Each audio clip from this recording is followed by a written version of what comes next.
கர்த்தருக்குள் மிகவும் பிரியமான ஹோப் டிவி நேயர்களே, உங்கள் யாவரையும் ஆண்டோடைய வசன தியானத்திற்கு அன்புடன் வரவேற்கின்றோம். கிறிஸ்துவின் மலை பிரசங்கம், Christ sermon on the mount என்ற தலைப்பின் கீழே நம் சத்தியங்களை படித்துக் கொண்டிருக்கிறோம். இன்றைக்கு நமது தியானத்தின் தலைப்பு என்னவென்றால், மலை பிரசங்கமும் ஜெபத்தின் அவசியமும். Sermon on the mount and the importance of prayer. நமது கவனத்திற்குரிய வேத பகுதி மத்தேயு 7 அதிகாரம் 6 முதல் 11 வரை உள்ள வசனங்கள். தேவ ஜனமாகிய நம்மிடத்தில் கர்த்தருடைய பரிசுத்தமான காரியங்கள் ஒப்படைக்கப்பட்டுள்ளன. பரிசுத்தமான வேதாகமம், பரிசுத்த ஆவி, பரிசுத்த திருவிருந்து, பரிசுத்த ஞான ஸ்நானம், பரிசுத்தமான ஊழியம், பரிசுத்த தூதர்களின் பாதுகாவல் என்று மேலும் பற்பல பரிசுத்த சத்தியங்கள் நம்மிடம் இருக்கின்றன. ஆகவே இவை எல்லாவற்றையும் பரலோக பொக்கிஷங்கள் என்று நாம் சொல்லலாம். 2 கொரிந்தியர் 4 அதிகாரம் 7 வசனத்திலே பார்த்தோம் அல்லவா, ஆண்டவர் இந்த பொக்கிஷங்களை மண் பாண்டங்களிலே கொடுத்திருக்கிறார். இந்த சத்தியங்களை ஞானமாக பறைசாற்ற நாம் மத்தேயு 7:6 படி அழைக்கப்படுகின்றோம். மத்தேயு 7:6 என்ன சொல்லுகிறது?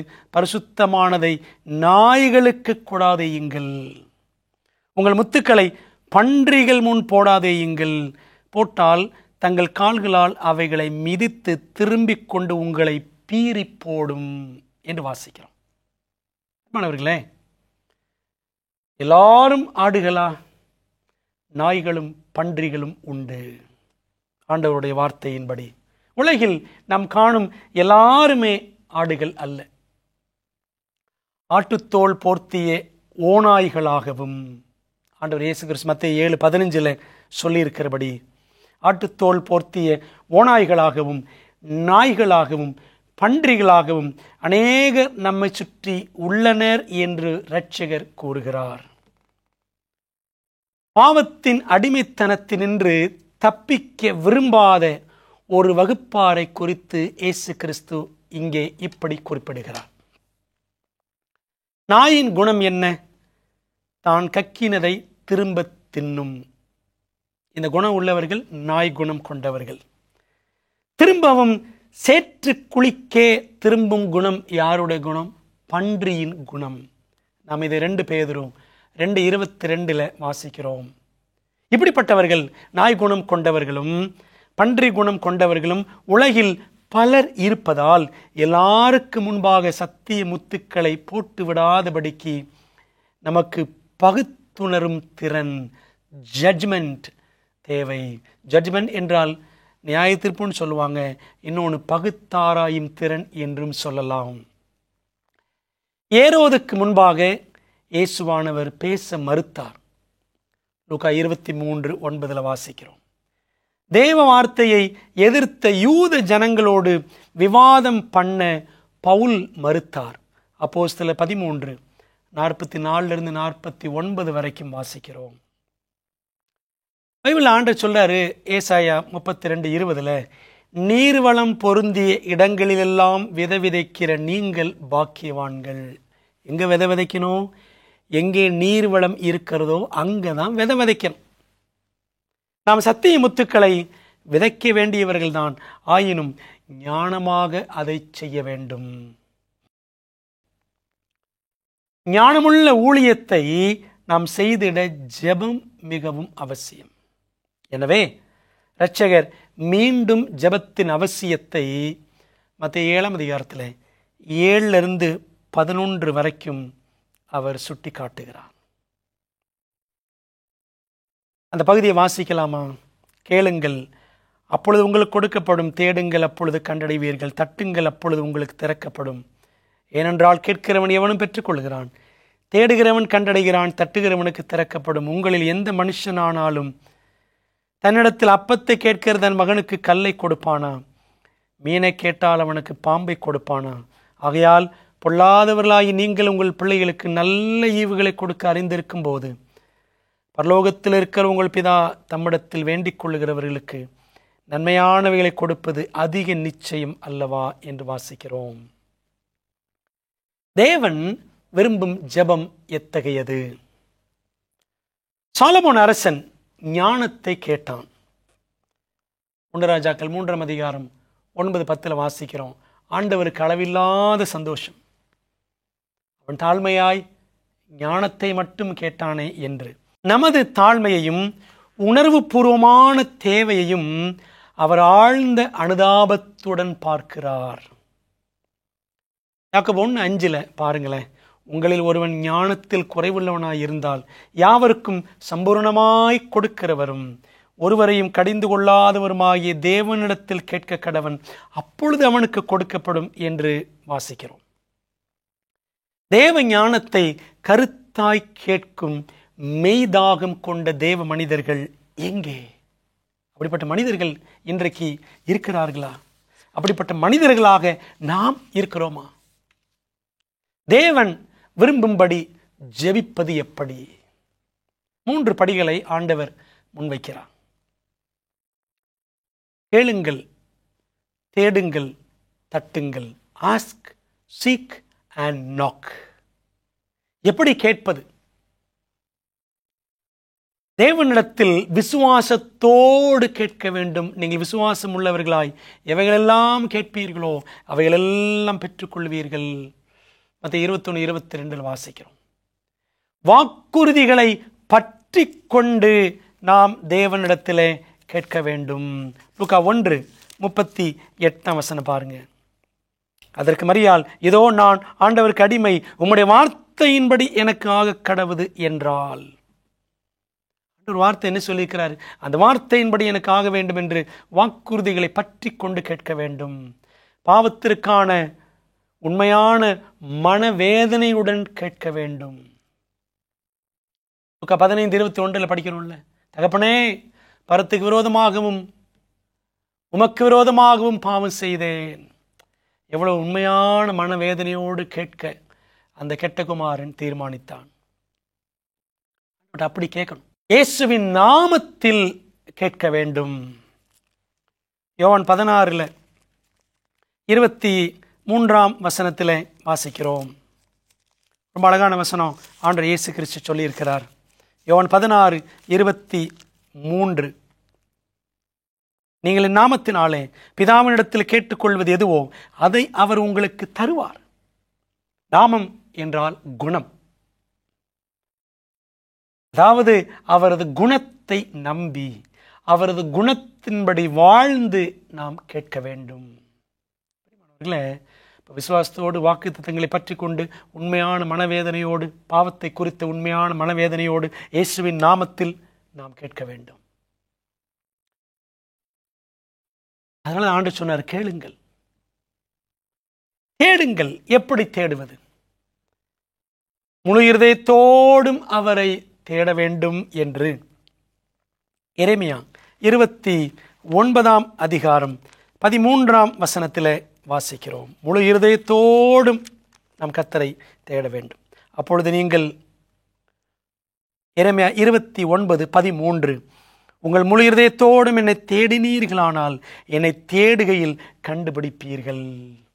முழு இருதயத்தோடு தேடும். காலையில் எழுந்த உடனே முழு இருதயத்தோடு மொபைலை காணமேன்னு தேடுறோம். அப்படி தானே? ஐயோ, தலைவணி கடையில் வச்சேனா, கட்டில் கடியில் வச்சேனா, எங்கே வச்சேன்? முழு இருதய தேடுதல் தேவனை தேடுவதிலே இல்லையே. அவர் எனக்கு தென்பட வேண்டும் என்ற வாஞ்சையுடன் நாம் தேட வேண்டும். 1 நாளாகமம் 28 வசனம் 9 பாருங்கள். 1 நாளாகமம் 28:9, என் குமாரனாகிய சாலமோனே, நீ உன் பிதாவின் தேவனை அறிந்து அவரை உத்தம இருதயத்தோடும் உற்சாக மனதோடும் சேவி அப்படின்னு சொல்றாரு. நீ அவரை தேடினால் உனக்கு தென்படுவார். நீ அவரை விட்டுவிட்டால் அவர் உன்னை என்றைக்கும் கைவிடுவார். அவர் தேடினால் தென்படுவார். முழு இருதயத்தோடு தேடணும், வாஞ்சையோடு தேட வேண்டும். தேடுகிறோமா? எப்படி தட்டுவது? கதவை திறந்து அவர் நம்மை வரவேற்கும் வரை, பதிலளிக்கும் வரை தட்டி கொண்டே இருக்க வேண்டும். கதவு திறக்கப்பட்டு அவரோடு நெருங்கிய ஐக்கியம் கொள்ளும் வரை நாம் தட்ட வேண்டும். உன்னத பாட்டு 1:4 பாருங்க. என்னை இழுத்து கொள்ளும், உமக்கு பின்னே ஓடி வருவோம். ராஜா என்னை தமது அறைகளில் அழைத்து கொண்டு வந்தார். நாங்கள் உமக்குள் கலிகூர்ந்து மகிழ்வோம். திராட்சை ரசத்தை பார்க்கிலும் உமது நேசத்தை நினைப்போம். உத்தமர்கள் உம்மை நேசிக்கிறார்கள். ஆண்டவரோடு நெருக்கமாக உறவு கொள்ளும் வரை தட்ட வேண்டும். அன்பானவர்களே, சுருங்க சொன்னால் கேட்குதல், தேடுதல் மற்றும் தட்டுதல் என்பது தேவனோடு தொடர்ச்சியான பரிமாற்றம் வைத்துக் கொள்வதை, a constant higher connection with God வைத்துக் கொள்வதையும் ஜெபத்தில் உறுதியாய் தரித்திருப்பதையும் சுட்டி காட்டுகிறது. ரோமர் 12:2 வாசிக்கிறோம். ஜெபத்தில் உறுதியாய் தரித்திருங்கள். அதாங்க கேட்பது, தேடுவது, தட்டுவது. ஆண்டவர் இயேசு கிறிஸ்து இந்த மலை பிரசங்கத்தில் தொடர்ந்து அப்படியே சொல்லும் பொழுது மத்தேயு 7ஆம் அதிகாரம் 9-10 வசனங்களிலே தந்தை மகன் உறவை இங்கே இரட்சகர் படம் பிடித்து காட்டுகிறார். ஒரு தகப்பன் தன் பிள்ளை அவன் அப்பத்தை கேட்டால் கல்லை கொடுப்பானோ, மீனை கேட்டால் பாம்பை கொடுப்பானோ. தந்தை மகன் உறவை ஆண்டவர் படம் பிடித்து காட்டுகிறார். வெளியே செல்லக்கூடிய தகப்பன் வீடு திரும்புவதற்கு முன் தன் பிள்ளைகள் மீது கொண்டுள்ள பாசம், பரிவு, அக்கறை, அன்பின் நிமித்தம் வெறுங்கையுடன் திரும்ப விரும்ப மாட்டான். நாம் நமது பிள்ளைகளை ஏமாற்ற விரும்புவோமா? அன்பானவர்களை, அப்படி செய்ய மாட்டோம். தேவனை நம் பரம தந்தையாகவும் நம்மை அவரது பாசத்திற்குரிய பிள்ளைகளாகவும் கருதி வாழும், அவரை தேடும், அவரோடு பேசும் குடும்ப நெருக்கம் நமக்கு உண்டா? அப்பா பிள்ளை மாதிரி நமக்கும் ஆண்டவருக்கும் அந்த நெருக்கம், அந்த உறவு இருக்கிறதா? அது நமக்கு மிகவும் தேவை. நாம் பரமபிதாவின் புத்திரர்கள் என்பதை மத்தேயு 5ஆம் அதிகாரத்தில் நம்ம ஏற்கனவே படித்தோம். தேவன் அதை திரும்பவும் நமக்கு இங்கே மத்தேயு 7ஆம் அதிகாரத்தில் நினைவுபடுத்துகிறார்.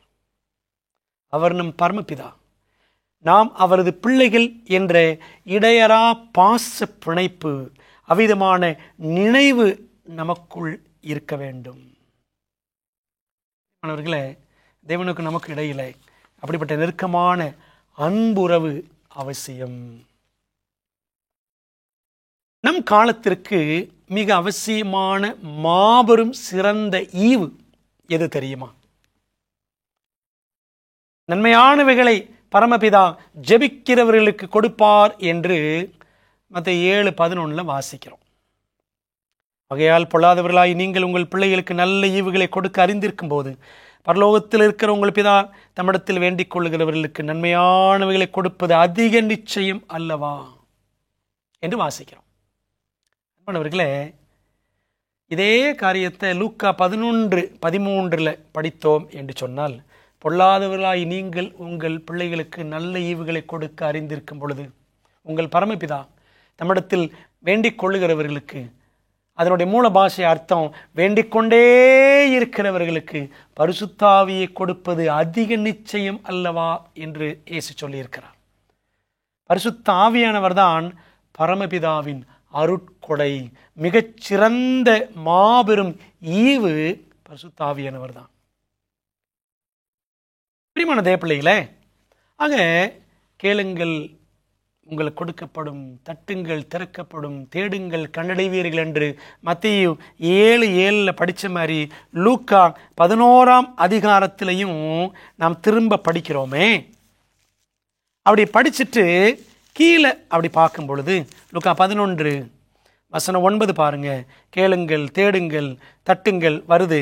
அது கீழே அப்படியே பார்த்தோன்னா ஆவியானவர் பற்றி தான் சொல்றார் கர்த்தராகிய இயேசு கிறிஸ்து. கேளுங்கள் கொடுக்கப்படும், தேடுங்கள் தட்டுங்கள் திறக்கப்படும், தேடுங்கள் கண்டடைவீர்கள் என்று ஆண்டு சொன்னாரே. எதுக்காக அப்படின்னா, எதை கேட்கணும், எதற்காக தட்டணும், எதற்காக தேடணும் அப்படின்னா, பரிசுத்த ஆவியானவர் பெறுவதற்காக கேட்கவும் தேடவும் தட்டவும் வேண்டும். பிரியமானவர்களே, இப்போ இந்த வாக்கு தத்தத்தை நாம் சரியாக புரிஞ்சுதான் பயன்படுத்துகிறோமா? ஆண்டவர்கிட்ட இந்த வாக்கு தத்தம் கேளுங்கன்னு சொல்லியிருக்கிறார்ல, என்ன கேட்கணும் தெரியாமலே கேட்டுட்டு இருக்கிறோம். எலியாவிடம் ஆவியின் வரத்தை இரட்டிப்பாக கேட்டான். நம்ம எங்க வாசிக்கிறோம் பாருங்க, 2 ராஜாக்கள் 2:9-10 வாசிக்கிறோம். அவர்கள் அக்கறைப்பட்ட பின்பு, யோர்தானை கடந்த பின்பு, எலியா எலிசாவை நோக்கி, நான் உன்னை விட்டு எடுத்துக்கொள்ளப்படும் முன்னே நான் உனக்கு செய்ய வேண்டியது என்ன கேள் என்றான்.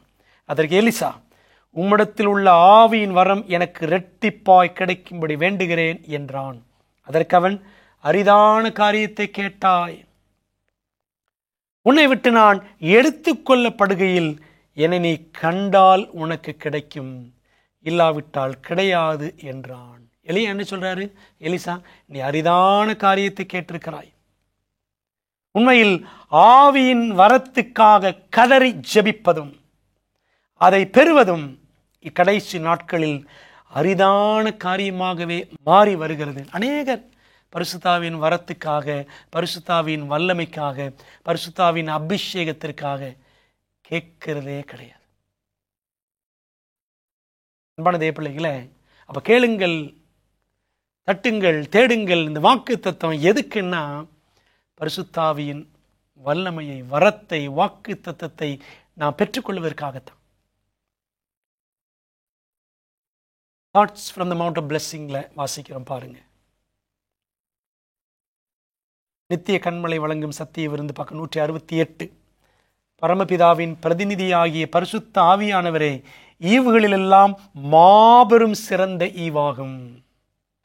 நல்ல ஈவுகள் அனைத்தும் இதில் உள்ளடங்கி இருக்கின்றன. பார்த்தீங்களா, பரிசுத்த ஆவியானவர் நம்மகிட்ட வரமாக ஈவாக இருப்பார் என்று சொன்னால் மற்ற நல்ல காரியங்கள்லாம் உள்ள வந்துடும். நன்மையானவைகளை அவர் கொடுப்பார்னு படித்தோம்ல, மத்தேயு 7:11. அந்த நன்மையான ஈவுகள் எல்லாம் ஆவியானவர் வந்து விட்டால் எல்லாமே அதுக்குள்ள இருக்கும். படைத்தவரும் கூட நமக்கு இதைவிட மேன்மையானதும் நன்மையானதுமான எதையும் கொடுக்க முடியாது. பரிசுத்த ஆவியானவர் நமக்கு கிடைச்சிட்டாருன்னு வச்சுக்கோங்களேன், அவரை போல அல்லது அவரை காட்டிலும் மிகப்பெரிய ஈவு வேற ஒண்ணுமே கிடையாதுங்க. நம் ஆண்டவரை நோக்கி நமது துன்பத்திற்காக அவர் பரிவு கொள்ள வேண்டும் என்றும், அவரது பரிசுத்த ஆவியானவர் மூலமாக நம்மை வழிநடத்த வேண்டும் என்றும் மன்றாடும் போது நமது ஜெபத்தை விட்டு அவர் ஒருபோதும் தமது முகத்தை திருப்பிக் கொள்ள மாட்டார். மாணவர்களே, பாவம் என்ற காரியம் என்னை துன்புறுத்துகிறது என்று ஆண்டவர்கிட்ட கேட்கும் பொழுதும், பாவ மன்னிப்பு எனக்கு தேவை என்று ஆண்டவர்கிட்ட போராடி ஜெபிக்கும் பொழுதும், பரிசுத்த ஆவியானவர் எனக்கு வேண்டும் என்று வாஞ்சித்து கதரும் பொழுதும் தேவன் நம்ம ஜெபங்களை கேட்காமல் பதிலளிக்காமல் இருக்கவே மாட்டார். எவ்வளவு அற்புதமான சத்திய வாக்கியம் பார்த்தீர்களா பிரியமான தேவ பிள்ளைகளே? ஆகவே ஜெபத்தின் அவசியம், இந்த மலைப்பிரசங்கத்தில் ஜெபத்தின் அவசியம் சொல்லி ஆண்டவர் இயேசு கிறிஸ்து சொல்லிக் கொடுக்கும் பொழுது, ஜெபத்தில் நாம் யாரை கேட்க வேண்டும், நாம் எதிர்பார்க்கிற ஈவு என்ன அப்படின்னு நம்ம பார்க்கும் பொழுது பரிசுத்த ஆவியானவர் கேட்க வேண்டும் என்பதை நமக்கு கற்றுக் கொடுக்கிறார். தேவ ஆவியானவரின் துணையை தனிப்பட்ட முறையில் ஒவ்வொருவரும், ஒவ்வொரு குடும்பமும், ஒவ்வொரு நாளும் வாஞ்சையோடு தேட வேண்டும். ஒரு நாளில் ஒரு கிறிஸ்தவன், ஆணுடைய பிள்ளை 3 நேரம் சாப்பிட்ற மாதிரி 3 நேரம் செபிக்க வேண்டும். அப்படிதான் சங்கீதம் 55:17 வாசிக்கிறோம். தாவீது அப்படித்தான் செய்வார், தானியேல் அப்படித்தான் செய்வார். தானியேல் 6:10 வாசிக்கிறோம். அந்த 3 வேளை ஜெபங்களில ஒரு நேரமாவது ஆவியானவரை கேட்டு, ஆவியின் வல்லமையை நம் ஆண்டவரிடத்தில் கேட்டு தட்டி தேடி பெற்றுக்கொள்ள வகை தேட வேண்டும். ஏனென்றால் அன்பான தேவ பிள்ளைகளே, பின்மாரியை வாஞ்சித்து கதற வேண்டிய நாட்கள் இந்த நாட்கள். சகரியா புத்தகம் 10ஆம் அதிகாரம் 1ஆம் வசனம், அதைத்தான் நமக்கு சொல்லுகிறது. பின்மாறி காலத்து மழையை கர்த்தரிடத்தில் வேண்டிக் கொள்ளுங்கள், அப்பொழுது கர்த்தர் மின்னல்களை உண்டாக்கி வயல்வெளியில் அவரவருக்கு பயிர் உண்டாக அவர்களுக்கு மழையை கட்டளையிடுவார். அவரவருக்கு, பார்த்தீங்களா, பர்சனலா இண்டிவிஜுவலா ஒவ்வொருத்தருக்கும் தனித்தனியாக அவரவருக்கு பயிர் உண்டாக அவர்களுக்கு மழையை கட்டளையிடுவார். We should have the personal reign of the Holy Spirit in our lives. நம்முடைய வாழ்க்கையில தேவ ஆவியானவரின் அந்த தனிப்பட்ட மழையை நாம் பெற்றுக்கொள்ள வேண்டும். வாஞ்சையோடு ஜெபித்தால் அந்த ஆவியின் மழை நமக்கு அடைமழையாக தேவன் கொடுப்பார். பிள்ளைகளே, ஆனால் நம்முடைய ஆவிக்குரிய வாழ்வில் பின்னடைவான நிலையில் நாம் கிடக்கிறோமா? சிந்திக்க வேண்டும். பிள்ளைகளே, ஜெபத்தின் அவசியம். நாம் அவசியமாக செய்ய வேண்டிய ஜெபம் என்னன்னு பார்த்தீங்கன்னா, ஆவியானவரை நாம் வாஞ்சித்து பரலோகத்தின் தேவனிடத்தில் நாம் மன்றாட வேண்டும், கதறி ஜெபிக்க வேண்டும். ஆவியை பெற்றவர்களே உயிர் பெற்றெழுந்து காலூன்றி நிற்பார்கள். உலர்ந்த எலும்புகளைப் போல கிடந்த நபர்கள், அப்படி கிடக்கிற தேவனுடைய பிள்ளைகள் உயிர் பெற்று எழ வேண்டும். எசேக்கியேல் 37 அதிகாரம் முதல் 14 வசனங்கள்ல அப்படித்தான் வாசிக்கிறோம். திரளான எலும்புகள், உலர்ந்த எலும்புகளாக இஸ்ரவேல் ஜனங்கள் அப்படித்தான் இருந்தாங்க. தேவன் அவர்களை தம்முடைய ஆவியினால் உயிர் பெற்றெழச் செய்வேன். பாபிலோனிலே அடிமைகளாக கிடந்தவர்களை தேவன் மீண்டும் உயிரோடு எழுப்பி 70 ஆண்டுகளுக்கு பிறகு அவர்களுக்கு உயிர் கொடுத்து திரும்பவும் எருசலேமிலே ஒரு தேசமாக நிலைநாட்டினார். மாணவர்களே, ஆவியானவர் கிரியை செய்யணும். ஆவியில் நிரம்பினவர்களே சோதனைகளை வெல்வார்கள். ஆண்டவர் இயேசு கிறிஸ்து பாருங்க, லூக்கா 4 முதல் 12 வசனங்கள்ல ஆவியானவர் இயேசு கிறிஸ்துவின் வாழ்க்கையிலே நிரம்பி இருந்தார், அவர் வழி நடத்தினார். யோவான் 3:34 வாசிக்கிறோம், தேவனால் அனுப்பப்பட்டவர் தேவனுடைய வார்த்தைகளை பேசுகிறார், தேவன் தமது ஆவியை அவருக்கு அளவில்லாமல் கொடுத்திருக்கிறார் என்று வாசிக்கிறோம். பிள்ளைகளை, ஆவியினால் அளவில்லாமல் நிரம்பும்படி நம் ஆண்டவரிடத்தில் கேட்க வேண்டும். அப்படிப்பட்ட பிள்ளைகள் தான் சோதனைகளை வெல்வார்கள், நம் இரட்சகர் இயேசுவை போல. ஆவியினால் நடத்தப்படுகிறவர்களே மெய் அற்புதங்களை செய்வார்கள். அப்போஸ்தலன் பவுலை போல. அப்போஸ்தலர் 13:2 பாருங்க, ஆவியானவர் அழைத்தார் சவுல் என்ற பவுலை ஊழியத்திற்கு. அதனால வாசிக்கிறோம், அப்போஸ்தலர் 19:11 அவருடைய கர்ச்சீஃப், அவருடைய உருமால், அவருடைய உடல்ல அணியப்பட்ட துணிமணிகள், அதை தொட்டா கூட அற்புதங்கள் நடந்துச்சான். பவுலை கொண்டு ஆண்டவர் அவ்வளவு பெரிய அற்புதங்கள் செய்தார். பிள்ளைகளே, ஆவியின் வரம் பெற பரம் நோக்கி பார்த்து நம் மன்றாட வேண்டும். ஆவியின் வரம் நமக்கு தேவை. பரிசுத்த ஆவியின் வல்லமையில நாம் நம்முடைய வாழ்க்கையை நடத்த வேண்டும். அப்படியானால் அந்த வல்லமைக்காக, ஆவியின் அபிஷேகத்திற்காக நம் ஆண்டவர்கிட்ட கேட்கணும்.